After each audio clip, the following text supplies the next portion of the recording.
I kind of sat down and had a bit of a tough conversation with myself and said, I'm going to give myself 6 months where if I gain weight, that's okay. My goal for the next 6 months is just to go to the gym 3 times a week and just make sure that I get enough protein in a day and drink water. And everything else outside of that, I'm just going to kind of let go of. And it was funny in doing that. I tracked less, I exercised less, and I all of a sudden started to lose weight.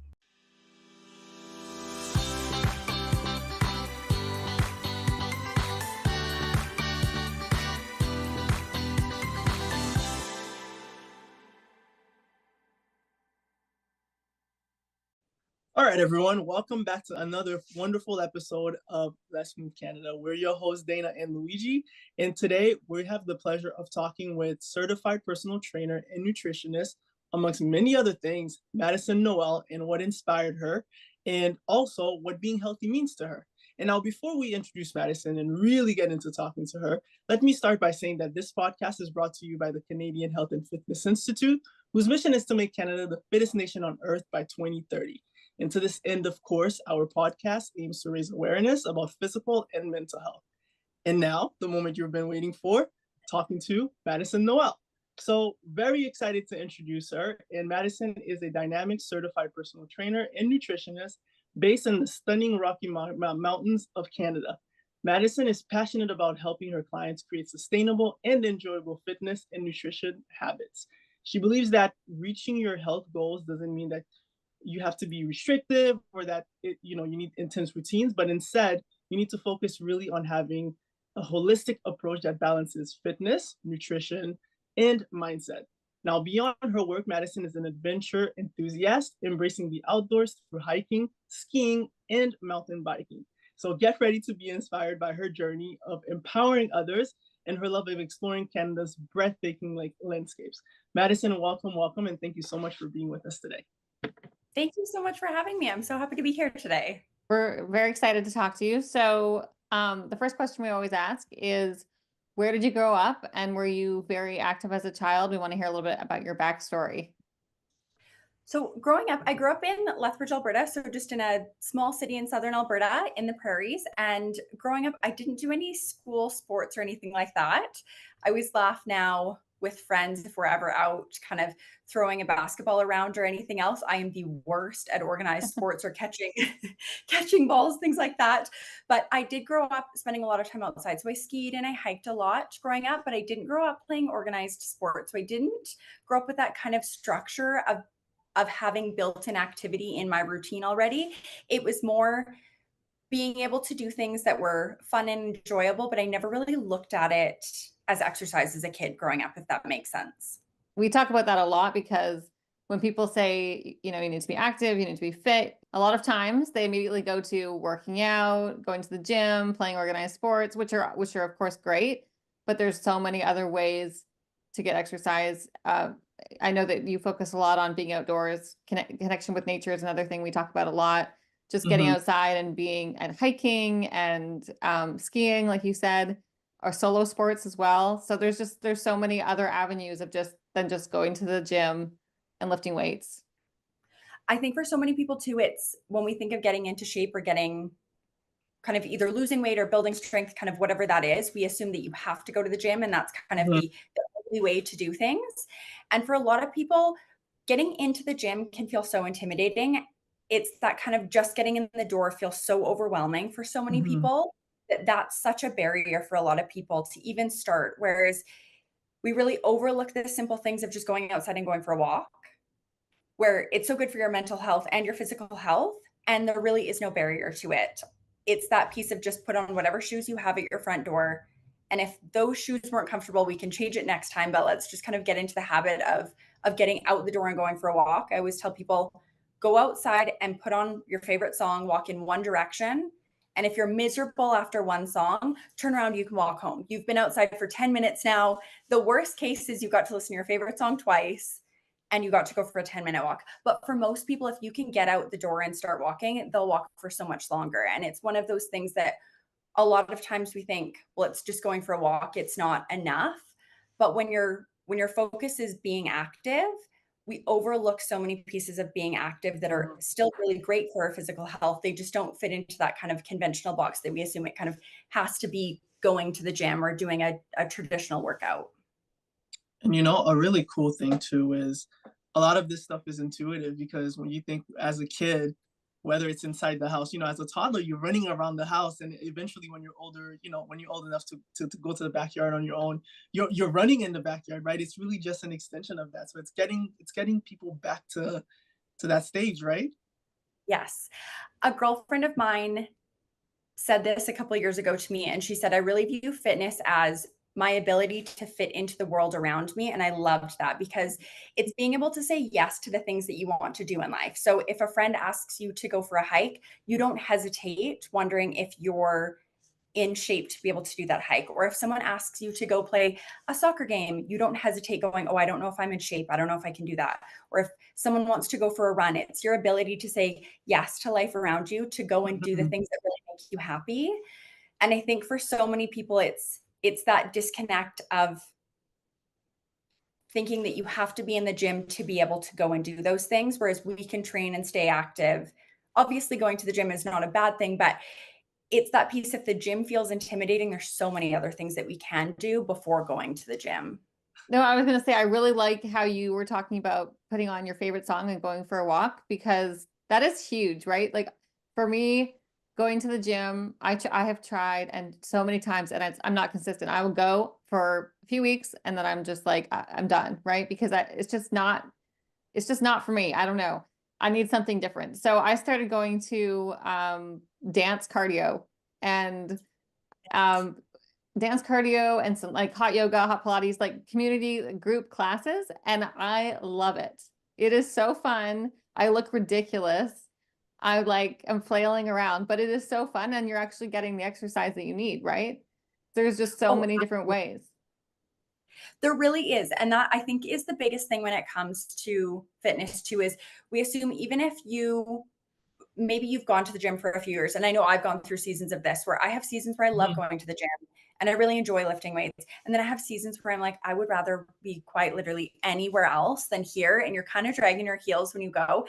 And that's when I think for a lot of people, they get to a space where they stop going or they stop being active because they think it has to look that way, instead of going, I found this new class that I'm going to go try, because that's such a great way to stay active, but still do something that you enjoy. And I think for a lot of people, we view them, I always tell people that diet culture kind of markets fitness as these kind of suffer windows.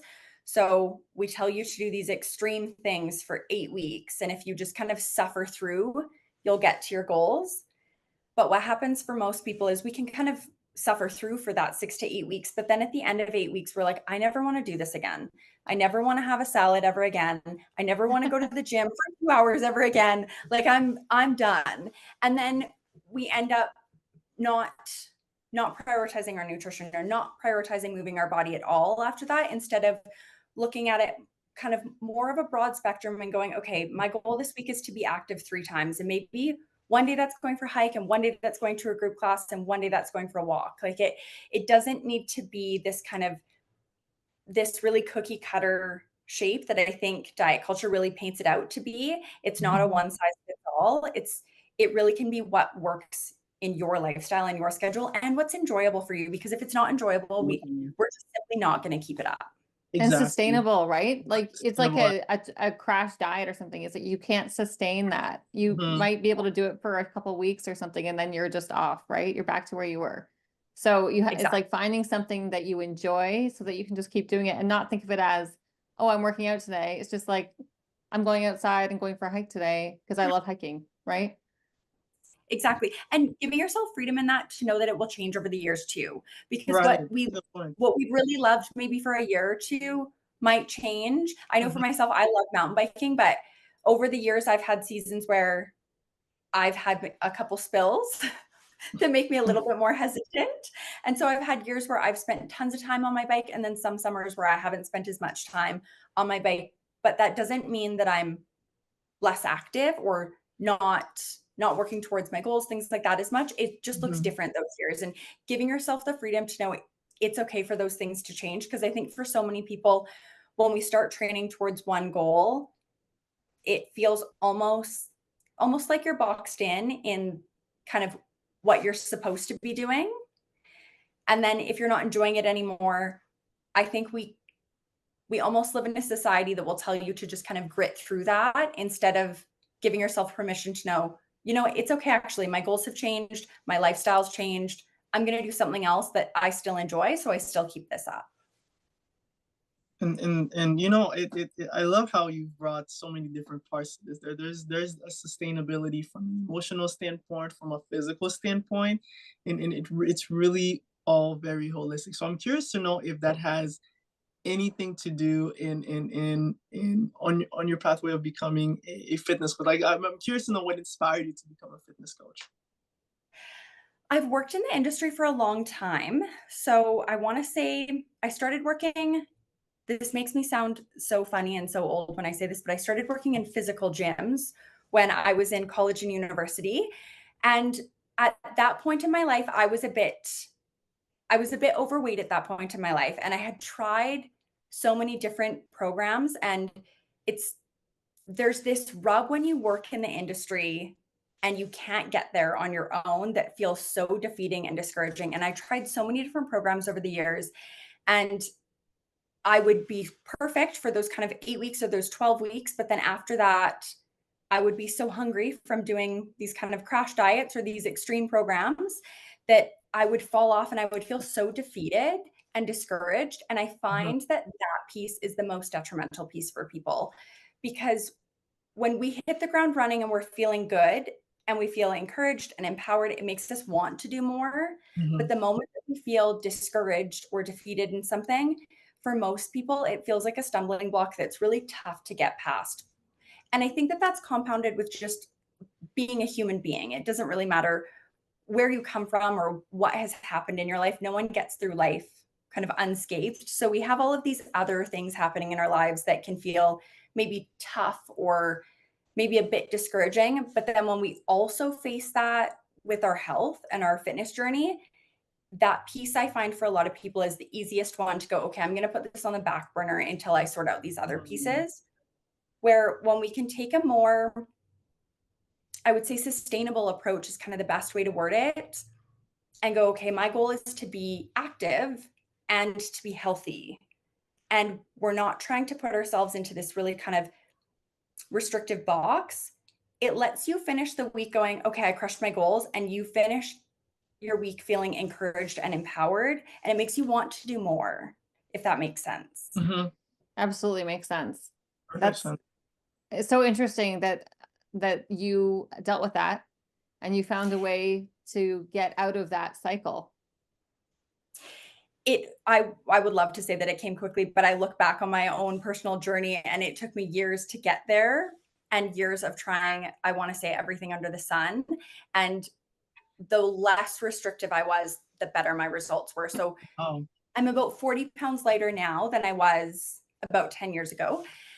And it took me such a long time to lose that weight and to keep it off. For the longest time, I would kind of gain and lose the same 20 pounds over and over. But I've kept it off pretty consistently now for about 5 years. And so much of that was being so much less restrictive, which kind of goes against what we naturally think. We think if you're doing more, you'll have better results. But I could only do it for so long before I wouldn't go to the gym for a month or two because I was just exhausted, or I would be so restrictive on my eating. And then for 2 weeks, I would eat everything under the sun because I was starving.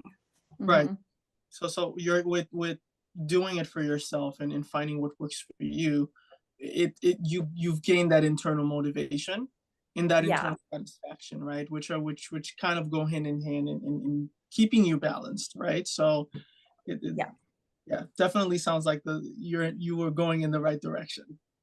Certainly trying. So what finally clicked? Like, was it a person that you started to like inspired you, or a program, or what was it that really just changed that? I had gone through a couple different things in my personal life. It was around, I was going through a divorce at the time. And in that, just in going through a divorce, there's a lot of things in your life that you feel are a little bit out of control. And at that point, I ramped up my control with my nutrition and my training to the point where I was going to the gym 7 days a week and I was eating meticulously all the time. And I was tired and exhausted. I felt like garbage. And I felt like I was on this hamster wheel and I wasn't getting anywhere. So I got to a point where I felt so depleted that I was like, okay, I can't exercise as much. I need to kind of pull back a bit and adjust. It felt like one area of my life that I really had control, but as much as I had control there, I really wasn't at all reaping the rewards that I wanted. I wanted to feel healthy and happy and energetic and feel good. And I was just kind of constantly tired and exhausted. And I really gave myself, I want to say, I kind of sat down and had a bit of a tough conversation with myself and said, I'm going to give myself 6 months where if I gain weight, that's okay. My goal for the next 6 months is just to go to the gym 3 times a week and just make sure that I get enough protein in a day and drink water. And everything else outside of that, I'm just going to kind of let go of. And it was funny in doing that. I tracked less, I exercised less, and I all of a sudden started to lose weight. Oh my gosh, that is amazing. It was so backwards. Like it was entirely backwards to everything that I had been doing for years. Wow. And it was almost funny because I was going through it and I was eating things that I had told myself I were bad or I shouldn't be eating for the long time. And it was funny going through that. The whole time in losing that weight, I was like, the scale's gonna go back the other way. Like this won't last. It won't keep up. And it's 5 years later now, and my weight's been stable for years now, but it kind of is backwards to what we think.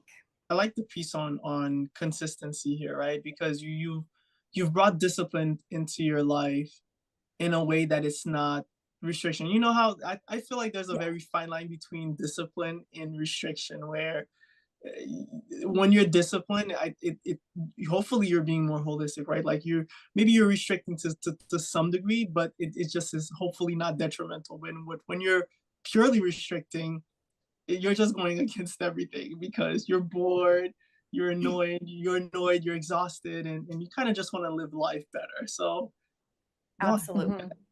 I was reading this article this morning, actually. This is funny that it came up, but talking about rapid weight loss and how so much of rapid weight loss is caused by under eating and overtraining and how it's actually detrimental, right?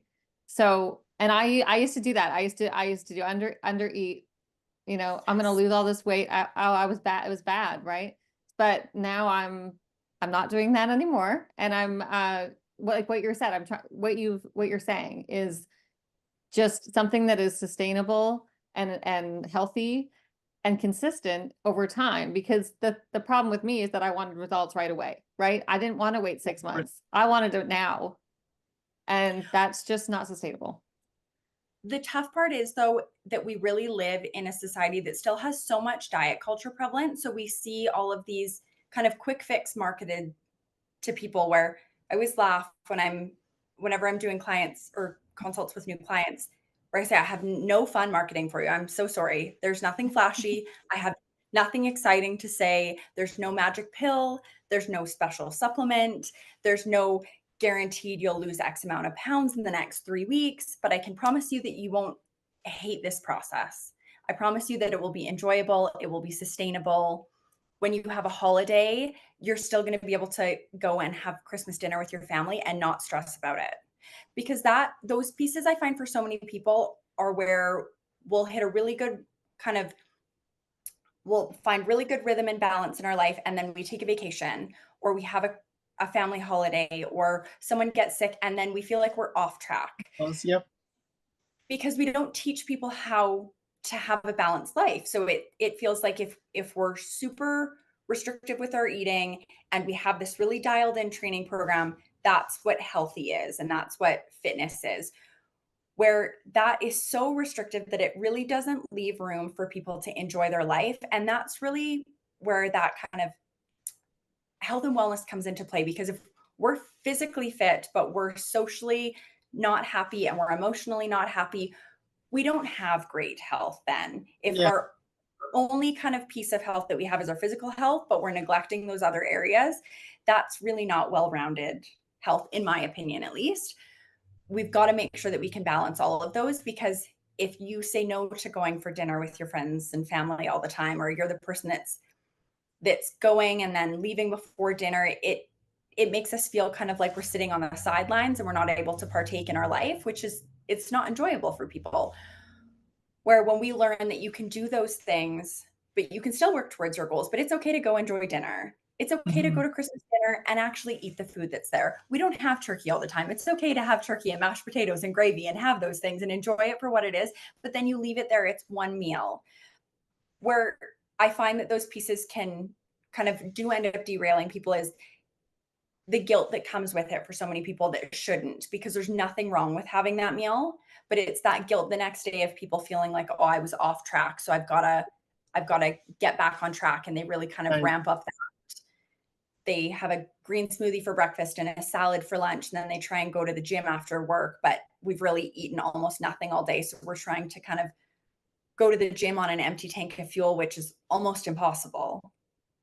It's not healthy either, so. No, no, and that the tough part is there's still so much misinformation out there that Mhm. it's getting through that for people, and that's where I find the health and wellness space can be so overwhelming for people when they're just starting, because it's so hard for people to know, okay, well, what do I believe and what do I not believe?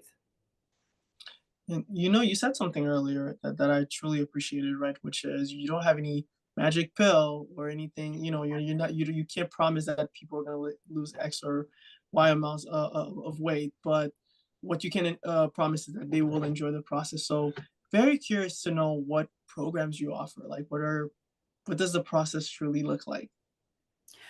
When I work with clients, I work one-on-one with clients, and I take a really holistic approach of going through their training and nutrition with them and their mindset. That kind of all I find fits together for most people. I've been doing this for years, and giving someone a training program it's a good tool, but the tool is only useful if you know how to use it. So when we look at our week, if we don't actually know where we're fitting that in or how we're fitting that in, the programs, it could be the best program in the world, but it doesn't really do anything if we don't have time for it, or it doesn't actually Hmm. work for us. Hmm. And I find that's the biggest thing that I do with clients is I sit down with them every month. We meet twice a month in video coaching calls where I actually go through their schedule with them, and we find times for them to stay active, and I go through what they actually enjoy. So if you start your program and you hate it, that's a problem. We need to change that because you need to enjoy it. Or maybe you want to just play soccer a few times a week. That's okay. Let's start there because you're being Hmm. active. Great. And the more that people do, the more they want to do, and the more that those goals will grow. Whereas I find for a lot of people, when they want to start making a lifestyle change, most people will want to dive in with 2 feet, usually similar to something they've done in the past, where they've maybe done a program and they were working out 5 days a week and they were on a strict meal plan. Those kind of little, what I call suffer windows, though, only last so long. So people can really kind of hit the ground running for 6 weeks, but after 6 weeks, we need to have a way to keep going. So I find for a lot of people, when we start, most of my clients will say, well, don't I need to be doing more? I'm not doing enough. I'm like, I'm ready to start. So I want to do more. And Oh, it always takes me a little bit to kind of convince them. I promise there's a method to the madness. We're actually going to do less, but I promise you'll be able to do it for much longer. And that's the goal. Yeah, that's great. So one thing we would like to know about your customer base, this program that I mean, I think it's this is it, right? Like this is the key, exactly what you're saying. Do you find that most of your customers are people that are already active and they just want to get more in shape, or are they people that are just not at all active? They don't even know where to start, and that's where they end up with you. I find that most of my clients are typically quite driven in their careers. So I end up working with, I would say most of my clients are over 30, and they're typically people who have really been focused on their career and their family, and they're mm, getting to a space in their life where they're finally ready to prioritize themselves, but they're just not sure where to start. And there's so much information out there. They've typically tried other things in the past, but haven't really had great success or results in it. or haven't been able to do it in a way that they can still be present with their families or still have time for their careers. One thing I find about our generation, and I'm sure you feel this as well, that 50 years ago, a lot of people worked from 9 to 5. Most people nowadays have the workday of 5 a.m. till 9 p.m. And you might not be at a desk the whole time, but you have an active inbox all day that usually starts from the moment that you get up in the morning to the moment that you go to bed. And that's just a different demand on our workforce than it ever was in the past, where when people went to work 40 years ago, when you left, there was no way for anyone to get a hold of you other than calling your house phone. Where now, as soon as we leave the door, people can email you, they can text you, they can call you, they can reach you on any social media platform. You're available essentially all day, every day. And there's so many benefits to that, but there are also some drawbacks to that. And it's knowing that most careers now are much more demanding than they were 40 years ago. So finding time for yourself and for your own physical fitness and building that in with the family, it's tough to carve out that time when you have all of these other demands from life. It's a very good perspective to bring in, right? Like how time goes on and how different generations have different things. I won't say barriers, but just different dynamics to deal with, right? So yeah, it makes it's sense that. No, go ahead. There's like, I would say there's probably one's not better or worse than the other. Right. They're just different. But Mhm. for our generation, because we live in the information age and the technology age and everyone has a cell phone, we are reachable all the time. And there are very few careers nowadays where people actually leave work and leave work at work. I don't know many people nowadays that really do that. So it's knowing that for most people, we have to find a way to still find balance in that and work with that instead of just saying, well, I've got to be on all the time, or I need to be available to work all the time, so I Mhm. can't prioritize my own health. In a situation like that, right, where someone is, they have you what you're calling the 5 a.m. to 9 p.m. What would be maybe some tips, right, that you would give them, so that if they're at their desk, right, are they standing, or if they're sitting in front of a computer all day, or are there things that they could do? I'm curious to know how integrated and customized your programs can truly be for your customers.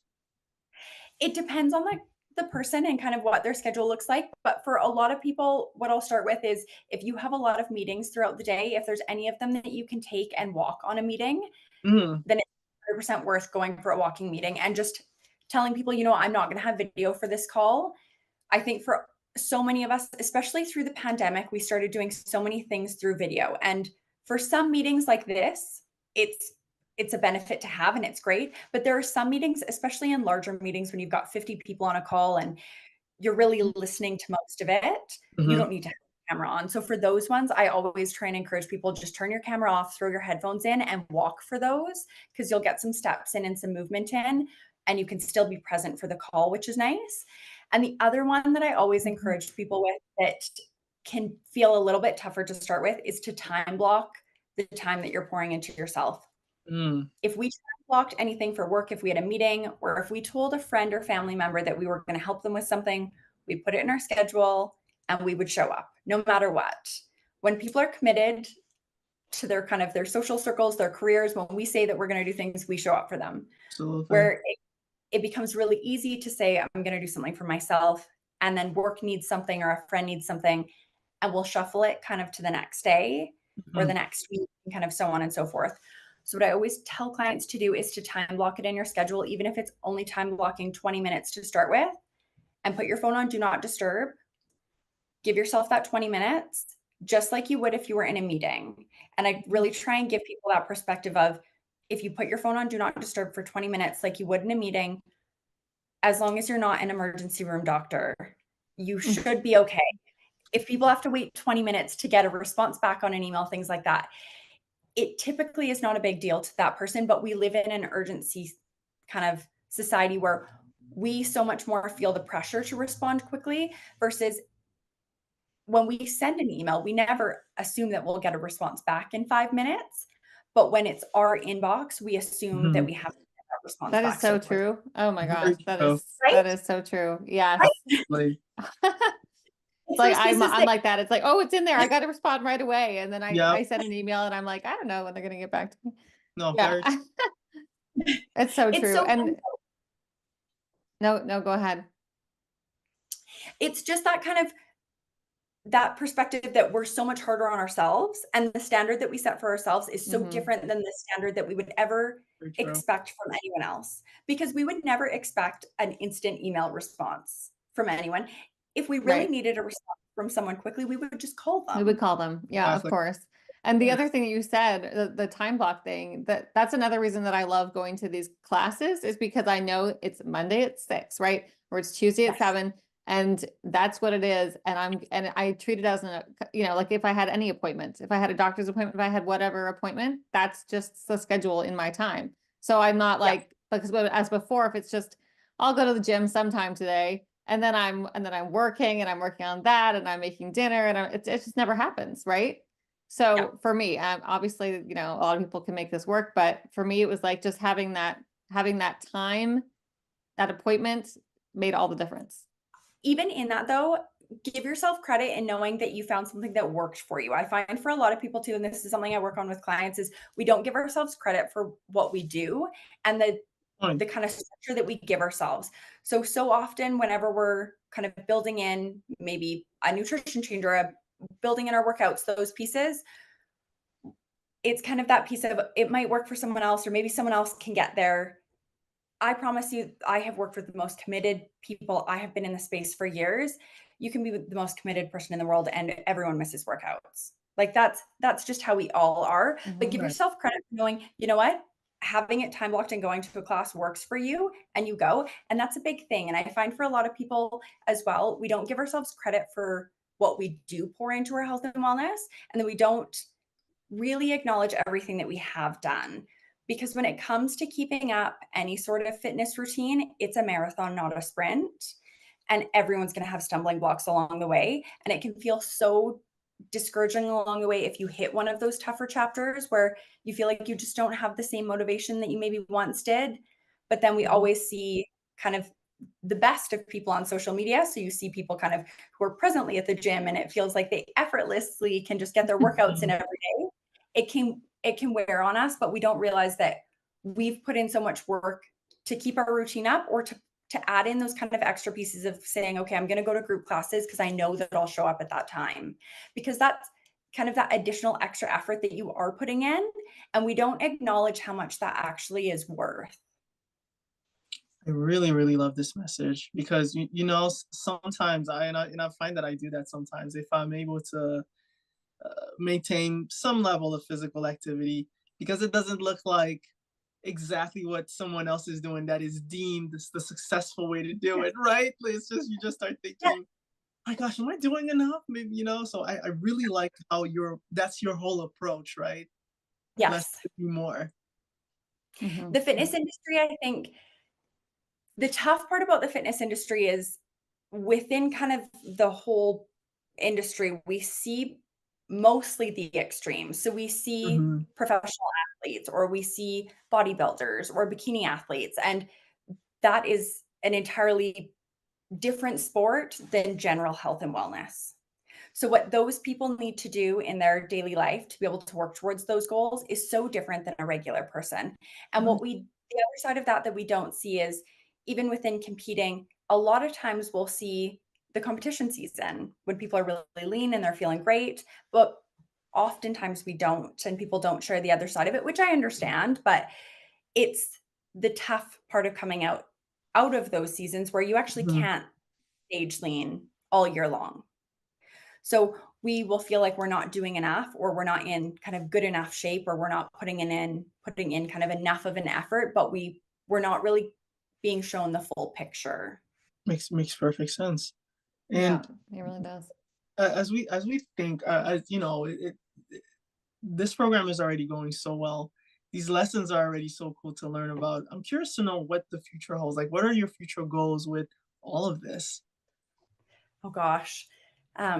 My goal starting has always been to encourage everyday people to live empowered and extraordinary lives. So for people to know that you can do anything. And I think so often when we think about any sort of goal that we have, maybe it's wanting to hike a mountain that you've never hiked, or maybe it's wanting to do a triathlon or something that feels like it's a little bit outside your comfort zone, or maybe a little bit past what you think you can do. We are all capable of doing any of those kind of big dreams that we have. Mhm.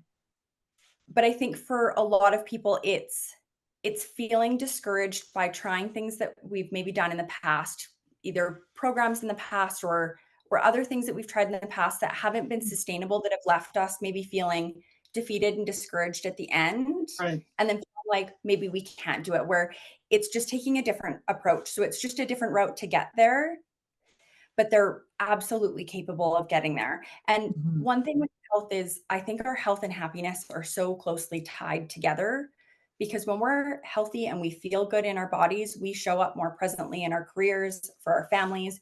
We get to say yes to our life around us, to do the things that we want to.